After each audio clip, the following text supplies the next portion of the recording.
Good morning everyone, কেমন আছো সবাই? অবশ্যই কমেন্ট করে জানিও। আর সবার সুস্থতা কামনা করে আজকে ব্লগটা স্টার্ট করছি। এখন সকাল বলতে একদম সকাল নেই, যদিও আজকে একটু লেট করে ঘুম থেকে উঠেছি বলতে পারো, ইচ্ছে করেই বলতে পারো। তো যাই হোক, আর সকালে সমস্ত কাজকর্ম যা যা আর কি থাকে হোম মেকার্স দিয়ে সমস্ত কিছু কমপ্লিট করে নিয়েছি। তারপরেও অনেক কাজকর্ম বাকি আছে। আর এখন করছি প্রাণায়াম। যদি এখনও পর্যন্ত কিন্তু আমি ব্রেকফাস্ট করতে যাইনি কিচেনে, তো দেখেছি কিছুদিন ধরে না যে প্রাণায়ামটা আমি যদি ঢিলেমো একটু হয়ে যায়, করাই হচ্ছে না, সে কারণে আগে এটা করে নিলাম। করে নেওয়ার পরে তারপরে আমি কিচেনে যাব, কিচেনে গিয়ে তারপর ব্রেকফাস্ট করব। দেখতে থাকো ব্লগটা, আশা করছি ভালো লাগবে।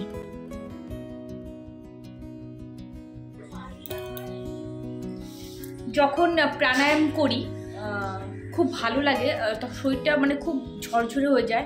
তারপরে যখন কপালভাতিটা করি না, খুব ভালো হয়। মাঝখানে কিছুদিন খুব স্কিপ গেছে, কিন্তু মানে কী বলতো, এটা এমন একটা জিনিস না, একবার স্কিপ হয়ে গেলে সকালবেলা টাইমটা এতটা পরিমাণে বিজি থাকি না, যে কারণে করা হয়ে ওঠে না। আজকে যেমন অনেকটা লেট হয়ে গেল, তারপরে করলাম। আর মাঝখানে আমি তোমাদের সঙ্গে একটা খুব ভালো ফিলিংস আমি শেয়ার করছি। মানে মাঝখানে আমি বলতাম না খুব অ্যাসিডিটি সমস্যা হচ্ছে, গ্যাসের সমস্যা হচ্ছে, মানে গ্যাস ফর্ম করছে। তো কপালভাতি এই যে একটা প্রাণায়াম, অবশ্যই প্রাণায়াম কপালভাতিটা, এটা করার ফলে আমি দেখেছি অনেকটা পুরো রিলিফ পাই, অনেক ভালো লাগে। মানে গ্যাস অ্যাসিডিটি এই ব্যাপারটা অনেকটা পরিমাণে কিন্তু কম হয়েছে। আর মানে যে ডাইজেস্ট ব্যাপারটা কিন্তু খুব ভালো হয়। তো তোমাদের যাদের হচ্ছে আমার মতো একটু সমস্যা হয় আর কি, অ্যাসিডিটি সমস্যা হয় বা গ্যাস ফর্ম করে কিছুদিন বাদে বাদে, তো কপালভাতি অবশ্যই এই প্রাণায়ামটা তোমরা কিন্তু ট্রাই করতে পারো। তোমরা কিন্তু নিজেরাই ফল পাবে। সকালবেলা আজকে এখন পর্যন্ত ব্রেকফাস্ট করা হয়নি। আর হচ্ছে ছোলা ছাতু দিয়ে দিয়েছিলাম, আদি ওমকে ছোলা ছাতু খেয়ে নিয়েছে, আমিও খেয়ে নিয়েছি, যদি ছোলা ছাতু একটুখানি একটুখানি খেয়েছিলাম। তো যাই হোক, আর এখন হচ্ছে ব্রেকফাস্ট করবো। আর রান্নাঘর অবস্থা একটু অগোছালো, তোমার দেখাতে পারছি না, কারণ গ্যাস ওভেনটা খুব ভালো ক্লিন করেনি। কালকে রাত্রিবেলা গ্যাস ওভেনটা ভালো করে মুছিনি, মানে মোছাই হয়নি সেভাবে। খুব নোংরা না, হালকা ফুলকা একটু চায়ের দাগ লেগে আছে। তো যাই হোক, এখন ব্রেকফাস্টটা করে নেবো আর কি। দেখি সবজি করবো, রুটি করবো।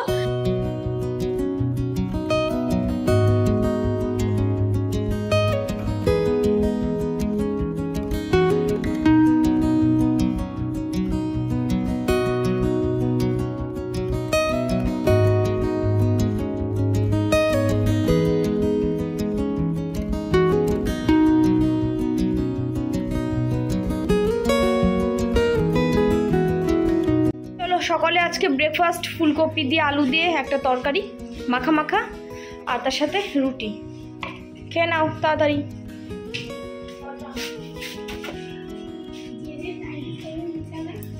নাও, কম কথা, চটপট করে খাও, ঠিক আছে? তোমরা সবাই বলো যে আদি ওমকে এত কম খাবার দেই কেন। দেখো 1.5 পিস রুটি দিয়েছি, সবজি দিয়েছি, ডিম সেদ্ধ দেবো, কান্না করলো ডিম সেদ্ধ খাবে না। আর এখানে দেখো তাই খাবার ন্যাকড়া ন্যাকড়া শুরু করে দিয়েছে। বলো আমি কি করবো?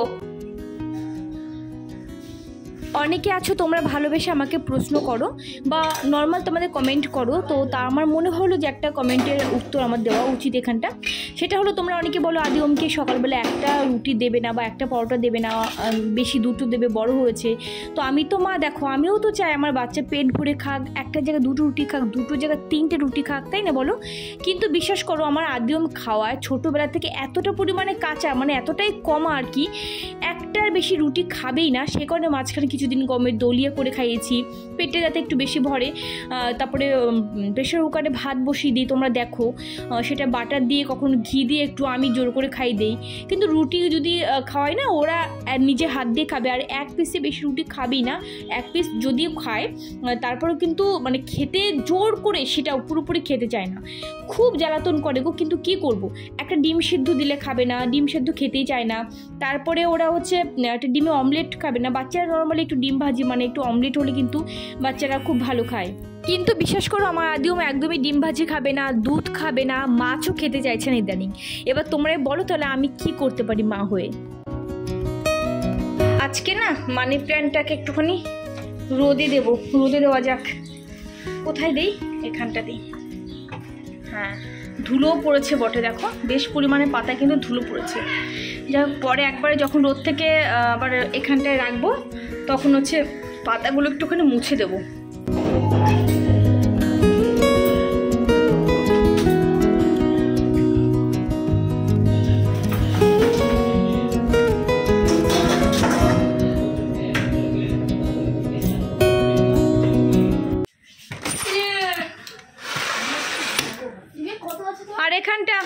আদি আমার ফ্রেন্ড এসছে, হাই করো বিবেক।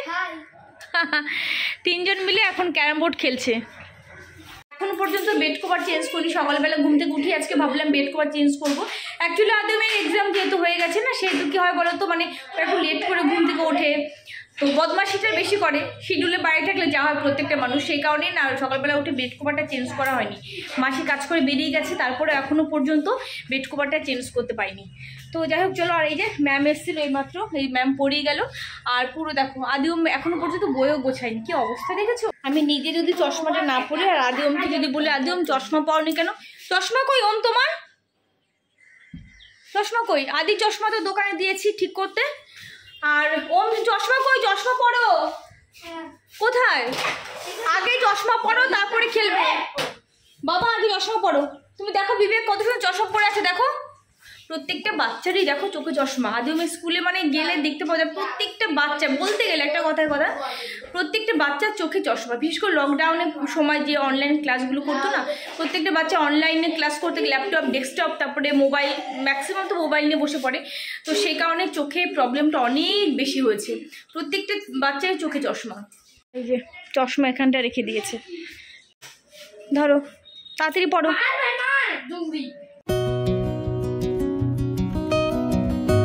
আজকে দুটো ঘরেই বেড কভার চেঞ্জ করে দিয়েছি, কিন্তু ওই ঘরে বেড কভারটা চেঞ্জ করার সময় ক্যামেরা আমি অন করিনি, ইচ্ছে করেই করিনি বলতে পারো, খুব তাড়াহুড়ো করে করেছিলাম। তো এই ঘরে বেড কভারটা চেঞ্জ করে দেবো। আর হ্যাঁ, এই বেড কভারটা আমি আজকে পেতে দিচ্ছি। তো মনে পড়লো, আমাকে একজন কমেন্ট করেছিল যে দিদি এটা কি অনলাইন থেকে নিয়েছো কিনা, কারণ এই সমস্ত প্রিন্ট কিন্তু অনলাইনে ভুরি ভুরি আছে।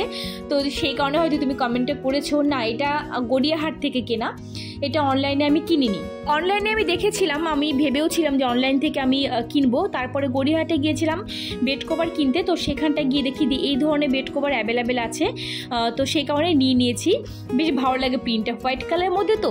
আর হোয়াইট কালারের ভেতরে মানে যে কোনো ফ্লোরাল প্রিন্ট হোক বা যাই হোক না কেন, বেডরুমে মানে বেডে যদি পেতে দেওয়া হয়, ঘর কিন্তু অনেক বেশি অ্যাট্রাকটিভ লাগবে, অনেক বেশি ভালো লাগে দেখতে, সেটা সবাই জানি। তো এই ঘরে বেড কভার চেঞ্জ করে ডাইনিং টেবিলটাকে একটু ভালো করে ক্লিন করে দিলাম। মাছের তরকারি, একটা শাকভাজি করবো, আর ওখানটা বসিয়ে দিয়েছি ভাত।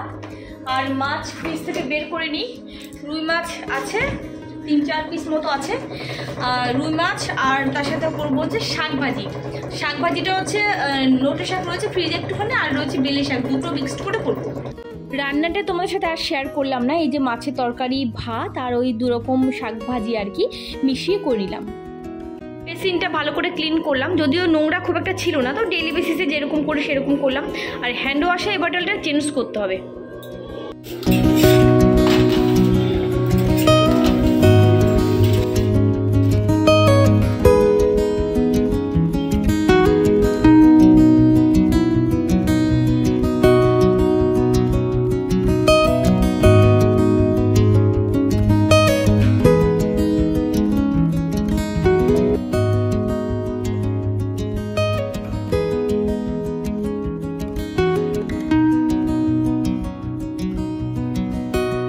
খেতে ইনস্ট্যান্ট, মানে 10 মিনিটের মধ্যে 4টে রোল করে দিলাম।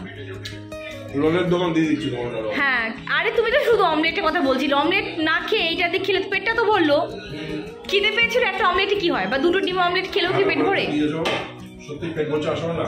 হ্যাঁ, দোকান করছি। হ্যাঁ, রোলের দোকান খোলো, কে দোকানদার কি হবে? তুমি না, তুমি ভালো 10 মিনিটে কি 10 মিনিটের মধ্যে 4টে রোল করেছি। ভালো তো, এরকম মানে সার্ভিস পাই না। আরে আমার নরমাল দেখো, এটা আমারটা এখনো সাজানো হয়নি। আর এইখান টেবিল অবস্থা বাজে, তোমরা একটু ইগনোর করো।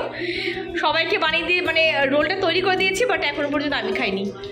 ভালো আছে। ও অফিস থেকে এসে বলছে ডিমে অমলেট করে দাও, একটু বেরোবে আবার। আর ডিমে অমলেট করে দাও একটা। তো আমি ভাবলাম ডিমের অমলেট খেলে তো পেট ভরবে, তোমাকে রোল করে দিই। আদিও ও সন্ধ্যাবেলা টিফিন করেনি, আমিও কেউ করিনি। চট জলদি আমি 10 মিনিটের মধ্যে 4টে রোল করে ফেললাম, মানে স্ট্যান্ড, মানে সেরকম ভাবে কিছুই না, মানে ঘরে খাওয়ার মতো, কিন্তু ভালো হয়েছে। দেখো এগ রোল যেমনই করে না কেন মোটামুটি ভালোই লাগে খেতে ঘরে।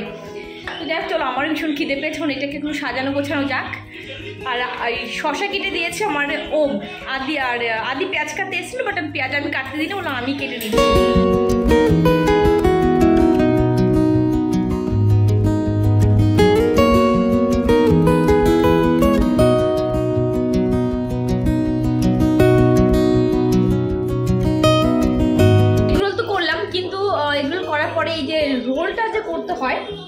ঝোলটা করতে গিয়ে আমার ঠিক মতো হয় না, পুরো মানে আমি কাগজের মধ্যে পেঁচিয়ে দিই, ঠিকঠাক মতো হয় না। যাক চলো, খিদের পেট, এখন যা খাবো তাই ভালো লাগবে। আর এক কামড় খাওয়া হয়ে গেছে, সত্যি ভালো হয়েছে। ভালোই হয়েছে। ভিডিওর টাইটেল থাম্বনেল দেখে তোমরা তো জেনেই গেছো যে কি আসতে চলেছে। সন্দীপ ও এসছে কলকাতা, একটা দরকারে এসেছিল, সেখান থেকে দরকার মিটিয়ে আবার ও এখন এখানটা আসছে। ওর আসার কথা ছিল বিকেলবেলায়, কিন্তু ওই কাজটা এক্সটেন্ড হয়ে গেল, যাই হোক অনেকটা লেট হয়ে গেল, সেই কারণে আর কি এখন ও ফিরছে। এখন রাত 8টার মতো বাজে। আর আমি ভাবলাম, ও একটু আগে ফোন করেছিল, দিদি আমি আসছি 8 ঘন্টার মধ্যে। তো যাই হোক রান্নাবান্নাটা তাড়াতাড়ি করে নিই কী হয় যে বাড়িতে কেউ এলে তাকে সময় দেওয়া যায় না, যদি রান্নাঘরের পেছনে সময় দিই বা রান্নার পেছনে সময় দিই। তো সেই কারণে আমি চেষ্টা করি আগে থেকে রান্নাবান্না করে রাখার জন্য। যদি অনেকটা রাত হয়ে গেছে, কারণ ও আসলো বাজার থেকে, ও এসে চিকেনটা আনলো। আমি গেছিলাম বাজারে, বাট আমি মেন জিনিসটা আনতে ভুলে, চিকেনটা আনতে ভুলে গেছি। তো এই মাত্র এনে দিয়ে গেল, ও একটু বেরোলো আবার, তখন চিকেনটা করে নেবো। আর বিশেষ কিছুই করবো না ঘরে, কারণ তন্দুরি রুটি তারপরে রুমালি রুটি বাইরে থেকে আনা করাবো, শুধুমাত্র চিকেন করবো ঘরে, স্যালাড ফ্যালাড এইসব ঘরে করবো, ঠিক আছে? তো ঝটপট করে নিই, ও আসার আগে হবে না, হয়তো ও এসে দেখবে রান্না করছি আমি, তাহলে চুটি গল্প করা যাবে, এটাই যা।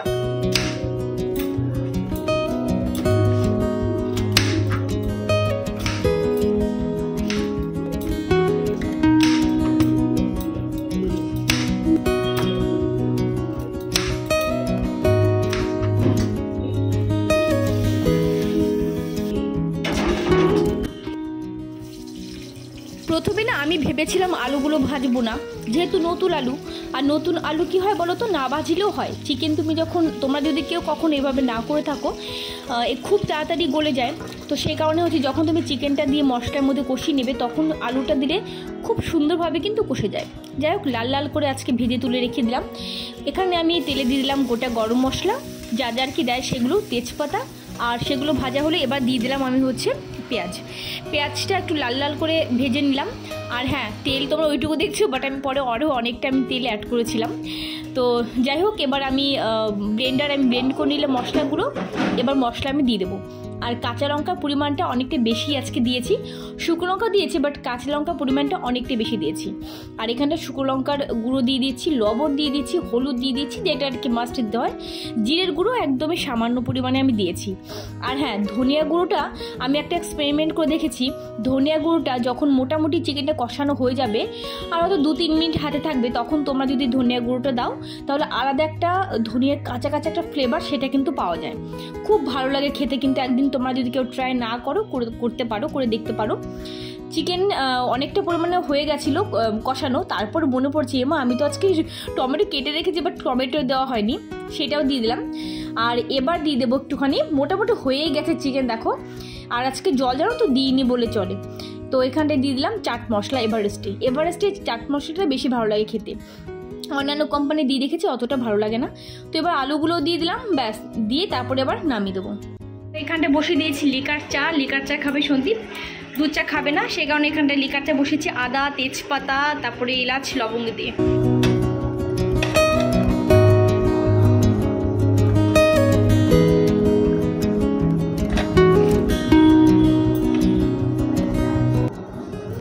সন্দীপ ফাইনালি চলে এসছে, এই যে মাত্র আসলো, এসে ভাগনাদের সাথে ক্যারাম বোর্ড খেলতে বসে গেছি।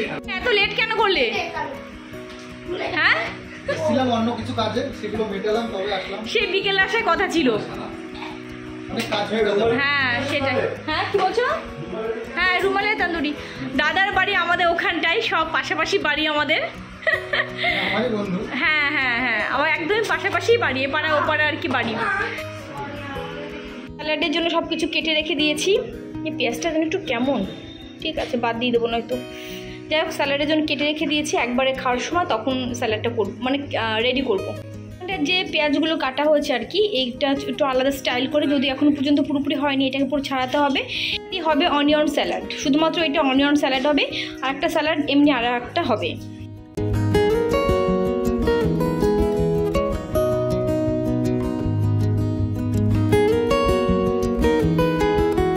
বিয়ে যদি দূরে হয় আর বাপের বাড়ির লোকের সাথে যদি অনেক দিন পর পর দেখা হয়, যেটা হয় আর কি, তো ভাই সন্দীপ তো আমাদের পাড়ারই ছিল, মানে এ পাড়া ও পাড়া আর কি।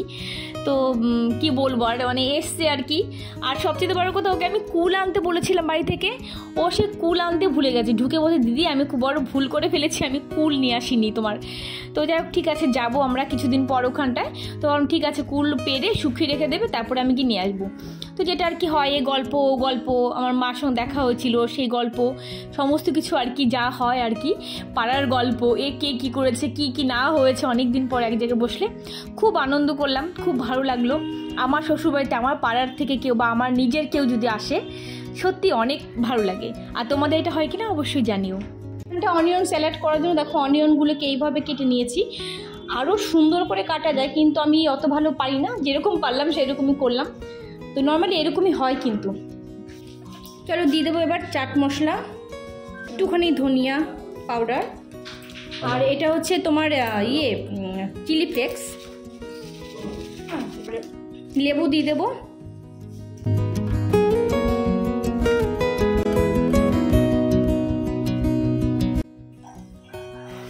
দিয়ে দিচ্ছি লবণ।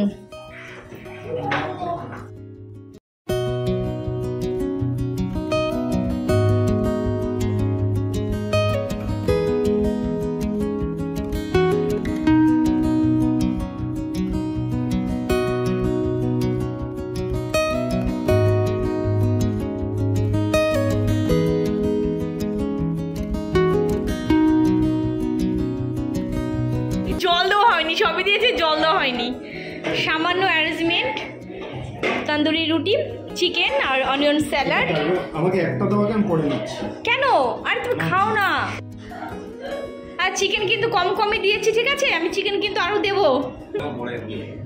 না না, তুলে রাখতে হবে, দুটো করে দিয়েছি তো।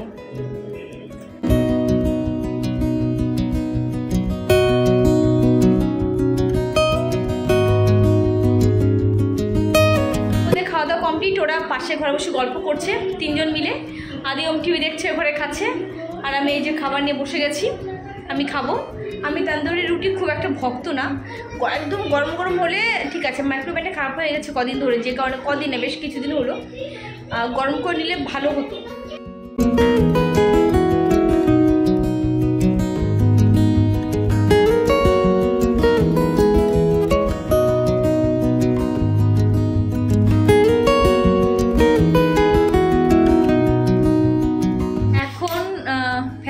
ফ্যানটা একটু অফ করে দিলাম। এখন বাজে রাত 2টো প্রায়। এই কটা বাজে দেখো, মোবাইলে একটু দেখো তো কটা বাজে। আর সবাই গল্প আর গল্প, গল্পে শেষ হয় না। এই যে সব গল্প করছিলাম এতক্ষণ বসে আমরা, আর একটু ছাদে হাঁটতেও গেছিলো সবাই, ওরা তিনজন আর কি। চলো দেখি এবার শুয়ে পড়া পালা। ওই ঘরে বিছানা করে দিয়ে এসেছি, ওরা দুজন শোবে ঘরে। তো যাই হোক, চলো আজকের মতো ব্লগ এখানে এন্ড করছি। সবাই অনেক ভালো থেকো, অনেক হ্যাপি থেকো। আজকের মতো টাটা করছি সবাইকে।